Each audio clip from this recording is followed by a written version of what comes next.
Memiliki bisnis dengan pasangan menghadirkan beberapa tantangan, tetapi manfaat bekerja bersama pasangan bisa sangat besar. Menjalankan usaha bersama pasangan memang tidak semudah membalikan telapak tangan. Jika ditangani dengan benar, itu bisa menjadi berkah. Tetapi, jika ditangani dengan cara yang salah, itu bisa menjadi masalah. Lalu bagaimana mengembangkan usaha bersama pasangan atau biasa yang kita kenal dengan couple planner ini? Dan untuk membahasnya sudah bergabung melalui sambungan virtual perencana keuangan Prita Hapsari Gosi. Selamat pagi Mbak Prita. Selamat pagi Mas Ya, Yuda. Mbak Prita ini banyak sekali ya sekarang kita dapetin berita terkait dengan couple yang memulai usaha dan menjadi inspirasi buat para pasangan lain, pasangan muda maupun mungkin baru pacaran bahkan menikah. Nah langkah awal nih Mbak mungkin bisa diberikan informasi sepertinya apa yang harus dilakukan ketika sepasang pasangan memulai usaha baru. Baik, yang pertama yang sebaiknya dilakukan adalah membuat kesepakatan bekerja. Kesepakatan bekerja ini akan terdiri dari bentuk usaha apakah yang akan dipilih, misalnya PT, CV, atau atas nama pribadi.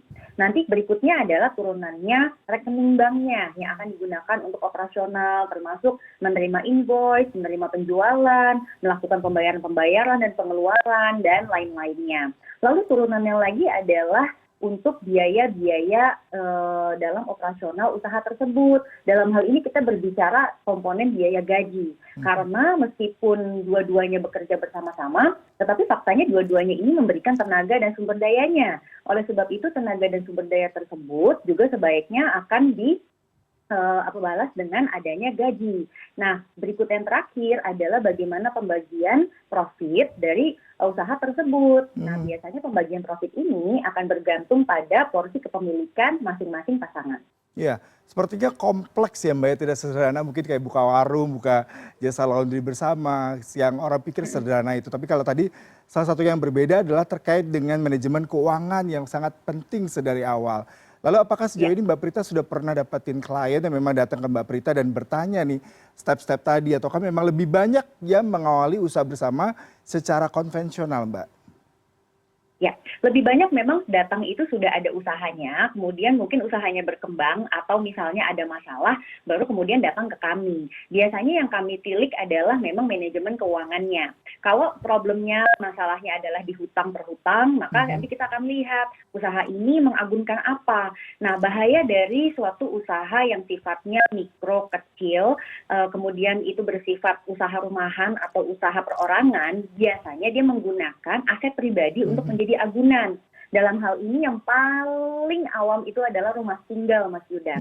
Dimana kalau sampai terjadi masalah pada bisnisnya, maka bisa berakibat buruk terhadap kehidupan pribadinya. Karena kalau sampai asetnya ditarik, harus likuidasi, maka kan akhirnya akan berdampak terhadap kehidupan pasangan tersebut. Lalu yang kemudian banyak menjadi masalah juga bila mana memang belum adanya kesepakatan usaha, tetapi sudah menikah atau misalnya tidak membuat prenuptial agreement. Lalu kemudian setelahnya pada saat usahanya mulai berkembang, membesar gitu ya. Nah, itu kemudian terjadi tuh ketidakcocokan atau mungkin tidak sama visi misi. Sesederhana misalnya waktu pandemi kemarin. Kalau misalnya menghadapi situasi, omset menurun. Kenapa? Karena pandemi kemarin mungkin banyak pembatasan dari pelanggan. Sehingga usahanya itu turun nih secara omsetnya. Maka kan pilihannya dua. Nah, bisa satu, tetap membayarkan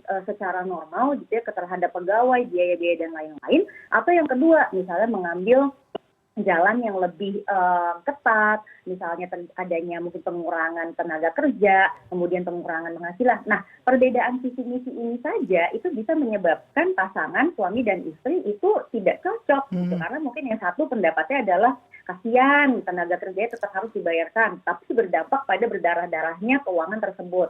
Atau yang satunya lagi dia nggak bisa gitu ya, karena ini akan menggerus modal usaha. Sedangkan modal usaha itu salah satunya didapatkan dengan agunan. Agunannya agunan rumah tinggal. Waduh, kalau udah tidak ada kesepakatan ini di awal terhadap bagaimana mitigasi resiko atas usaha yang mungkin dilakukan ke depannya, nah ini berpotensi bahaya Mas Yuda ke depannya. Ya, Mbak, mitigasi resiko tadi terkait dengan kewenangan tugas, kemudian permodalan, apakah ini juga berlaku dengan treatment yang sama apabila kita sama-sama bekerja, saya dan pasangan sama-sama bekerja, ataupun ya memang totalitas mereka berwira swasta. Apakah perlakuan itu sama ataukah ada treatment yang berbeda, Mbak? Ya, pastinya ini akan sedikit berbeda ya. Kalau misalnya dua-duanya tadi saya berasumsi bekerja di tempat lain, kemudian sama-sama punya usaha sampingan misalnya. Dengan mereka yang mungkin betul-betul menggantungkan seluruh penghasilannya terhadap usaha ini. Nah, bila mana memang pasangan tersebut benar-benar menggantungkan semua penghasilan terhadap usaha ini, maka menjadi penting sekali nih untuk memiliki beberapa standar operating untuk mitigasi resiko. Nomor satu tentu saja dana cadangan, karena bila mana memang ada dampak terhadap perusahaan, efeknya nanti income rumah tangga pasti berkurang. Lalu yang kedua, perlunya mungkin adanya proteksi terhadap usaha. Ada asuransi yang namanya third party liabilities, ada lagi asuransi kerugian, misalnya dia punya ruko, punya bangunan, jadi ada baiknya mungkin itu diproteksi gitu ya. Karena kalau tidak terjadi resiko, waduh itu bisa menggerus juga ke keuangan rumah tangga. Dan yang paling terakhir sebetulnya itu adalah mengenai tadi pembagian tugas dan wewenang, termasuk evaluasi. Karena kadang-kadang evaluasi ini suka kebawa nih ke rumah tangga gitu ya. Jadi mungkin ada baiknya juga secara kesepakatan memang ditetapkan ini hari kerjanya bagaimana, kemudian jam kerjanya, kemudian masa evaluasi. Lalu terutama juga kalau masih merintis ya dan sudah punya keturunan gitu kan, berarti siapa nih yang sanggup mengurus rumah tangga dan lain-lain, itu menurut saya penting banget untuk didiskusikan di awal. Berarti dengan kondisi kita melihat kompleksitas tadi yang kita bicarakan dari awal, perlu adanya prenup agreement ya Mbak, sebelum memang kedua pasangan ini menjalankan bisnis bersama, selain tadi masalah permodalan, visi misi, dan juga manajemen tugas dan kewenangan seperti itu Mbak. Oke, prenup itu kan berarti sebelum terjadi marital. Sedangkan kalau ternyata dia berusahanya itu setelah terjadi marital, ya mungkin itu namanya post marriage agreement kali ya. Itu mungkin bisa ditanyakan kepada ahli hukum yang memang bisa membantu Anda semua. Tapi prinsipnya adalah hal ini tidak wajib, namun sangat dianjurkan. Karena adanya kesepakatan tertulis ini manfaatnya banyak sekali terhadap siapapun yang memang menjalankan suatu usaha. Apalagi itu terhadap pasangannya sendiri. Jadi semua hal itu poin-poinnya bisa diatur, apa-apa saja yang mau disepakati, lalu kalau misalnya tidak sesuai dengan rencana, maka strateginya mungkin bagaimana, kalau sesuai dengan rencana juga ke depannya misalnya pengembangannya akan seperti apa. Tadi sudah begitu sangat detail ya terkait dengan apa saja mulai dari awal. Nah, kalau yang menarik adalah ketika perusahaan keluarga ataupun couplepreneur itu berkembang, pastinya akan ada penambahan modal, ada penambahan manpower seperti itu. Lalu bagaimana nih Mbak agreement dan antara keduanya, karena pastinya banyak sekali yang diawali dari usaha rumah tangga dan UMKM, Mbak. Ya, tentu saja itu harus didahului dengan financial projection. Jadi ada yang namanya perencanaan keuangan, ada yang namanya pengelolaan keuangan. Ini sebenarnya dua hal yang agak berbeda.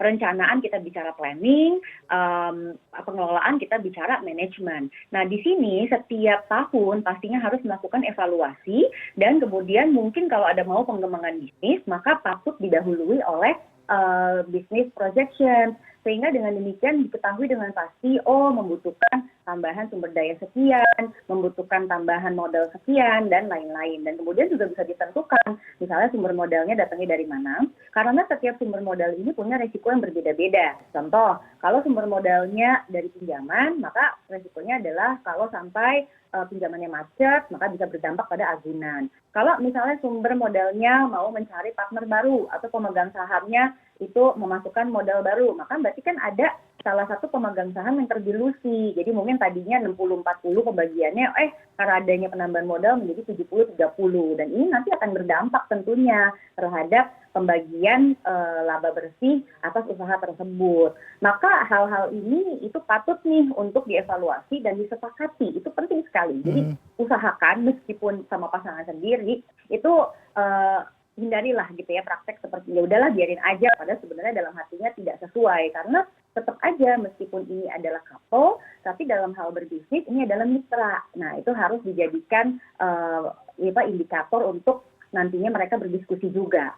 Mbak, ini terakhir mengenai tips tadi, salah satu yang menarik quote-nya adalah dalam hal personal mereka adalah couple, tapi dalam hal bisnis mereka adalah mitra. Nah, untuk menjembatani dan membedakan secara garis tegas masalah bisnis, isu bisnis, masalah couple memang berbeda pastinya. Bagaimana nih Mbak, terutama ketika Anda pasti menemukan banyak sekali fakta ataupun klien yang pastinya kompleksitas kasusnya juga bermacam-macam. Betul sekali. Bagaimanapun juga couplepreneur ini kan adalah manusia. Manusia itu ada emosi dan ada perasaan. Maka di sini penting nih untuk membedakan antara sisi mentalitas dan juga sisi keuangan. Kalau keuangan itu jelas, Mas Yuda, semuanya based on fakta, based on angka. Makanya kita selalu berpegang pada pencatatan dan laporan keuangan yang rapi. Dan usahakan kalau usahanya mulai berkembang, gitu. Berkembang tuh apa sih ciri-cirinya? Misalnya tadinya mikro jadi kecil, yang tadinya kecil jadi menengah. Maka usahakan untuk mendapatkan opini pihak ketiga. Mungkin bisa auditor untuk mengecek keuangannya atau pihak-pihak lain ya. Termasuk kan nanti kalau sudah masuk ke dalam ranah perpajakan juga. Nah, kalau dari sisi mental, ini memang tergantung kedewasaan dan bagaimana kepribadian dari masing-masing pasangan gitu. Nah, itu yang menurut saya secara keuangan memang agak sedikit berbeda gitu. Karena sometimes when we talk about mental, when we talk about emotions, itu juga banyak nih pengaruhnya gitu ya.